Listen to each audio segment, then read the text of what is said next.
तुम्भे माने उच्च कि नीच, दास कि स्वाधीन, धनी कि गरीब, पुरुष को स्त्री किंबा जे हेउना कहीं तुमको मध्य कौन प्रभेद नाई। ख्रीष्ट जीशुंको ठारे तुमने समस्ते एक।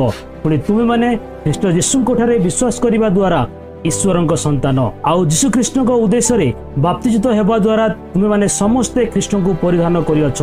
आउ जदि तुमने ख्रीष्टकर तेबे तुमने तो अब्राहम को वंश, पुणी प्रतिज्ञा अनुसार उत्तराधिकारी। ताहा किपरि जेते दिन पर्यंत उत्तराधिकारी नाबालक थाए सेते दिन पर्यंत से समस्त विषय कर्ता हेले कौन प्रकार दास ठारू भिन्न नुहे, किंतु पितांको निरूपित समय पर्यंत से अभिभावक और व्यवर्ता मानक अधीन थाए।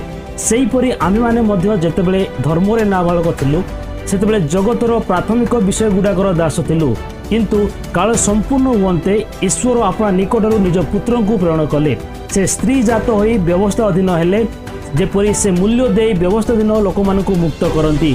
पुणी आमे माने पुत्रत्वर अधिकार प्राप्त हेउ। आउ तुम्हें माने पुत्र एथि सकाशे ईश्वर अपना निकटरू निज पुत्र को आत्मा को आम हृदय को प्रेरण कले। सही आत्मा आब्बा पिता बोली डाकती।